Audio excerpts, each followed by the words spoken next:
Hey guys, it's a nice sunny day here in middle of Tennessee, and I think it's going to be the warmest day we're going to have for a couple of weeks. Got that big old cold front. If you're watching this fairly recently, big cold front, snow front supposed to come into the U.S. Only about half of it, and lock everything up. Foot of snow plus most of the southeast. It's January 22nd, 2026. If you're watching this from the future, I hope we all made it through it. It's supposed to be Snowmageddon. I got the coach here at the house, or the Transmode here at the house, with the idea of plumbing in the diesel heater into probably a window in the passenger side over there, and taking some temperature readings. Uh, Messed with it a little bit since I posted last. I put the windshield wipers on it, which is normally no big deal, but it was interesting. And I've got the generator. I've started it a couple of times, and it's kind of sitting there and running out of gas, and it seems like the idle's really high on it. I looked at some old videos online, and the guy gave us some good pointers, or gave some good pointers about using a product that's for outboard motors to pump into the carburetor and pretty well fill up the float bowl and everything with it, and get pretty intense with what do you call it, uh, squirt gun rebuild or something like the aerosol overhaul. I thought that was cool, and we'll see how that aerosol overhaul works. I'm letting it soak. I'll probably let it soak for more of the day. It was a pain in the rear to get to. I'll show you that deal. I'll run us up. I'll show you the wiper blades and how they work. It's kind of an interesting setup, sort of a truck thing, I think, because it's a hydraulic wiper system. Um, After that, I'm going to set the camera up here, kind of pointing out at the rest of the Transmode, and get some measurements. And I could really use some help with ideas of how would you guys set this thing up. It's kind of like a fishbowl on wheels, and I want to have some privacy in it, but I also like the views around, of being able to see all the way around on it. Pretty sure my bed's going to go in the back, and I'll get some measurements there, and I'll just have to build a little simple frame. I think I'll probably put a full size in there.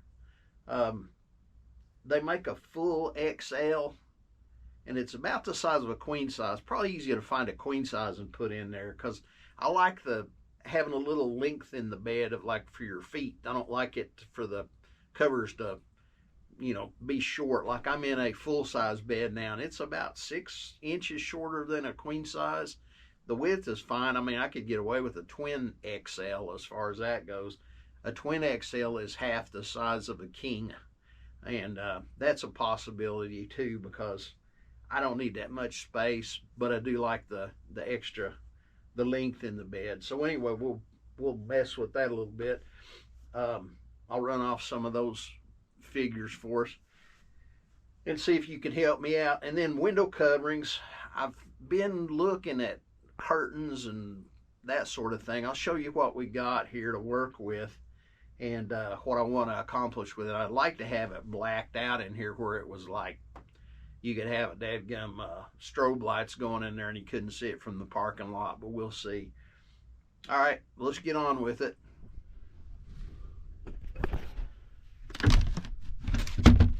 So I'll pull the cover back here.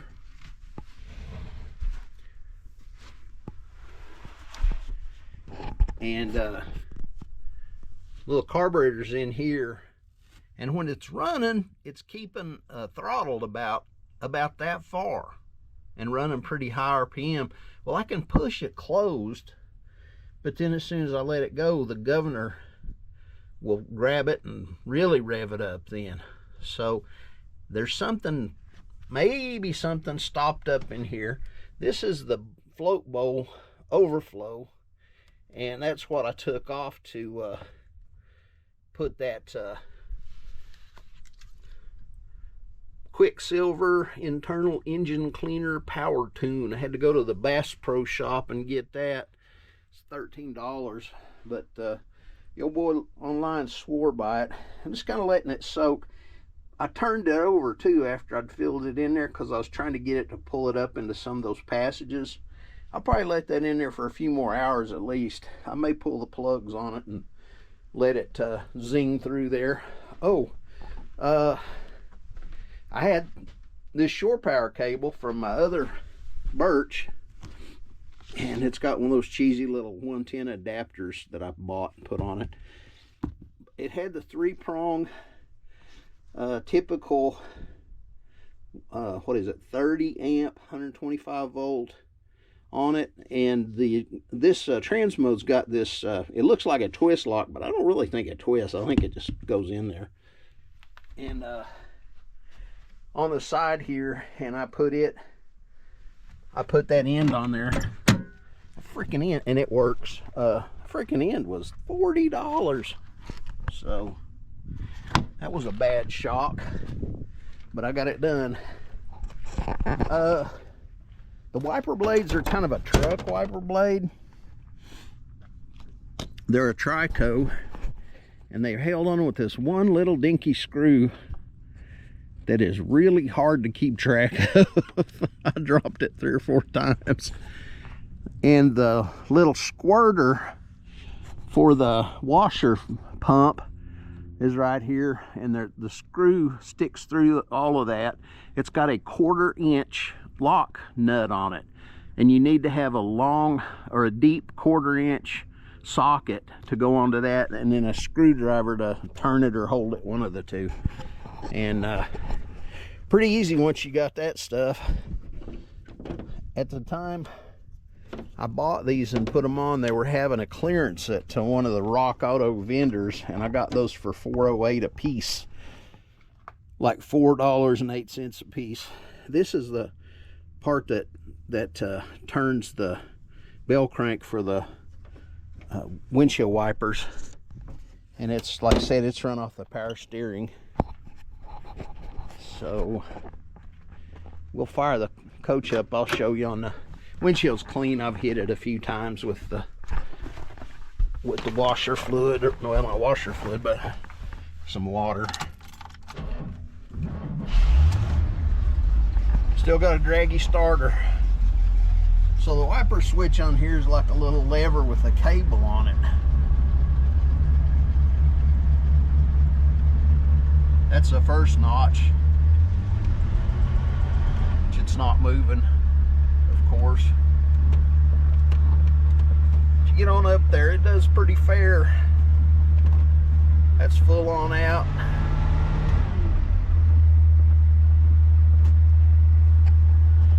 So that'll be handy. It reminds me of the old vacuum wipers we had on a 48 Chevy pickup. You'd go up a hill or something and they would pretty much stop because the engine didn't really have any vacuum to it at the loads like that. All right, what else are we gonna do here? I think that's all I wanted to show you, the generator thing and the shore power and the wipers. Then we'll get on and I'll yell out the measurements here from different parts and try to give you a good idea what kind of size we got to work with here. I'll do some of the windows too to give you an idea. That back window is a lot taller, or a lot narrower at the top, but maybe there's enough of a overhang here that we can tuck the thing up in here and get it to where it'll cover, even if it's not over that glass on the outside, it'll be covered by this little valance here, this little frame. I think it'll work. It's got I may have shown you these before. It's got these dang snaps all over it, here and here generally, and then 4 snaps every time there's a row of them. And I think they probably had some kind of shade cloth or something snapped into there, and maybe this one up here was for kind of for storing the material. Like you could roll it up and snap this bottom one into the one of that to bundle it up somehow or another. I don't know. Or maybe they had an extra snap that once you rolled it up, it would meet up with that, so it'd have snap and have a little bundle of stuff here. But I would like to have blinds on there. There's 2 little windows, 1 big window, 1 big window, 1 little bitty window, and 2 little windows on the driver's side. So we got basically got one extra window there, sorta, where this has got the door opening on this side. But anyhow, let's set the thing up on a tripod and take some measurements and go from there. All right, here we are. The camera's setting up on the steps between the seats. I'm gonna go to the very first step. This is all the flat bottom of the cargo compartment here, cargo compartment. So to this part where the generator goes is about 12 feet. To the part where the pass through for the cables and stuff are here on the back is 15 feet and 3 inches.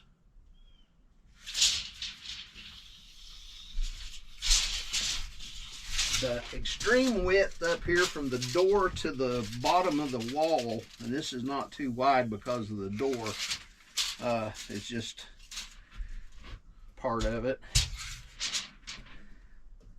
7 feet. 7 feet right here. The door opening, something to think about when you're carrying stuff in and out. 26 inches. I thought it was at least 30, 32. 26 inches, so that explains a lot. Anything I get, refrigerator or whatever, is going to have to be 26 inches wide or less, because there's no way to bring it in here except for that door right there, unless you take the back glass out or the back hatch off, and you don't want to do that. It can be done, but you don't want to do it. It's bad.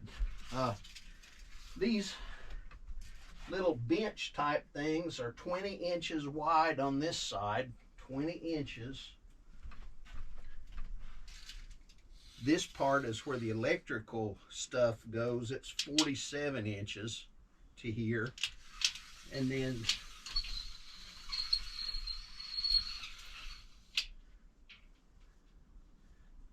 a 120 inches total from there to the edge of the generator.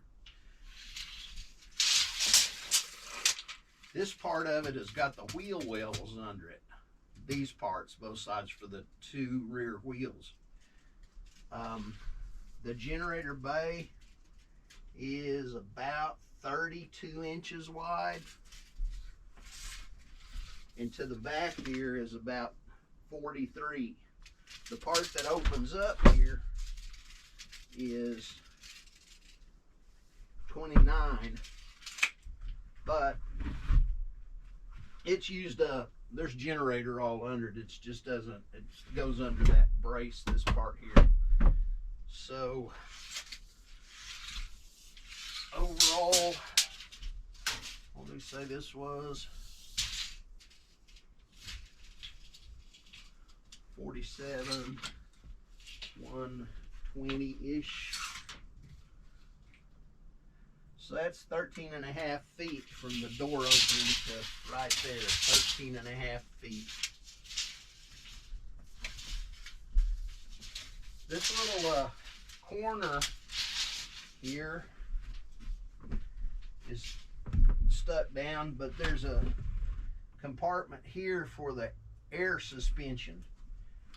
That's where the little air ride pump is and all that, and pretty well has to be there. And then probably make a little hidey hole with some stuff in it. In this corner back here, it wouldn't hold a lot, but I hold little stuff. That tape is not good.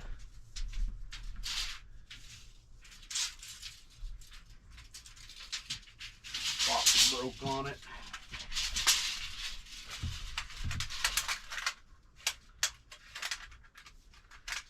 Marvelous.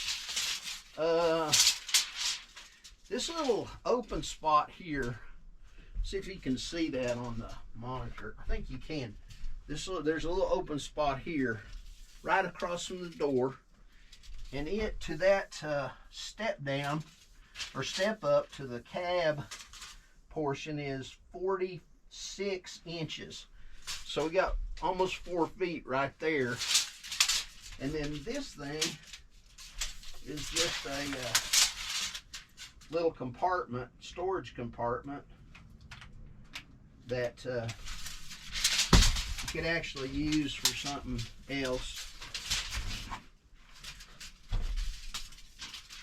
And it's 2 feet, so you could actually get 6 feet there to put something in. If you want to put maybe the wet bath in there, or a thing to cook on, a little kitchen counter, sink, that sort of stuff.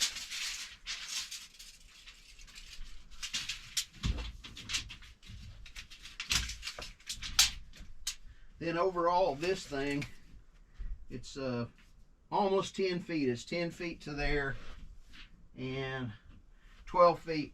So it's 12 feet. This one's 13 feet. This one's got all the electronics for the house electrical and the all battery chargers. It's got a control for these little cadet heaters, which I could use if I was plugged in. There's one of those under each deal, what we call a baseboard heater. They put out quite a bit of heat. I had it plugged in. I don't really have enough juice to run them on the shore power thing, because it's on a 20 amp circuit, and there's a lot of cord between me and it. I don't want to try to push it more than 15 amps at the most, and really not that much. But once the generator starts running good, I might use that to kind of knock the chill out of the air. Also want to mess with the diesel heater and get it plumbed in here and get some readings, because it's going to be like in the teens, which for here is cold. Get an idea of how good it's going to keep up with stuff. Well, I hope that gives you an idea of what kind of room we got to work with. The window coverings I don't think are going to be that huge of a deal. I thought it was going to be like all custom done stuff, and I don't think so. I think we can piece something together that's looks good and is effective. I want to keep the bottoms of them where the slider windows are, where I can get to those and keep them open all the way around. These dang counters or benches are kind of short. As far as like use them for a counter or something, they're just 21 inches tall. Most counters and stuff are 30, 32, something like that. So here's 32. 32 would probably get us right in the middle or close to the middle of the windows. But that's okay if we're not putting them right up against the window and blocking everything. What I'm thinking is, if I wanted to build up a little counter, like to have the little cook stove on or whatever, as long as I moved it away from the wall a little bit, where I could reach back here and grab the window and open it up and close it and have even that much space where it's blocked, that would still give us a lot of ventilation. And we're not going to block the whole thing, you know. Some of that's going to be wide open. I want to keep the stuff back by the windows, or by the bedroom area, back by the bed. I want to keep it kind of open. I'm going to get a measurement of the bottom of the opening of that right quick.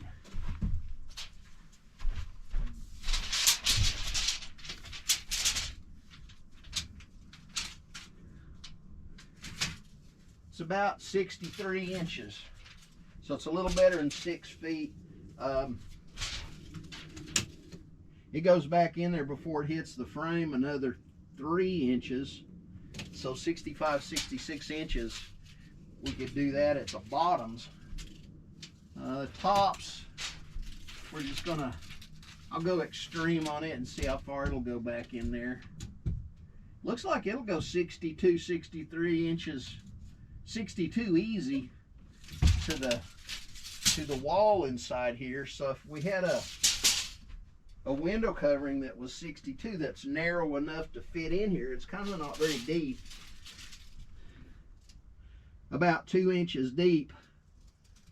So if we had a 2-inch deep window covering that was 62 wide, and I can figure out something of getting this up to fit in here. There's a plastic flange up in there that I could probably do some mounts to. So that'd take care of that one. Just that'd be a huge one. Now we've got we got privacy type channel here. It's got these little tracks, and you run rollers in them, and you put your curtains in there, and you just cut them to where they'll fit up on the dash, and they come back down, and they fit down a little bit on the side. And then when you roll them up, you just roll them around and put them here in this corner behind the driver's seat. They tuck in there. Then when you pull over, you can close all that cab off. And then I've also got one in the birch there that I can find one like, or get that one and put up here to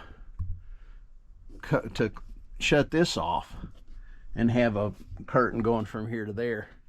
It looks like when they had the ping pong machine going, they had taped off something here to keep all the ping pong balls in this part of the coach and silicone it. I'll need to glue that back and maybe put a little piece of trim on it. But that's another story. I'll tell you about its life as a ping pong robot demo vehicle next time. I chased down some of its history. Pretty interesting little beast. Of course, it started life as an ambulance, so that's another story. I don't know if anybody'd still be there 50 years after this was built at the Mineola Fire Department, but maybe. Might be somebody that still remembers it. All right, guys, I'm gonna hunker down. Thanks for dropping by and checking on me before the snow. Come by and check on me after the snow. Make sure we lived through it okay and didn't freeze out. And we'll see you thereafter. And it looks like it's going to be cold here, though, for a couple of weeks. So I'll do my best to check in. But I see some diesel heater videos in our near future. Thanks for dropping by. Take her easy.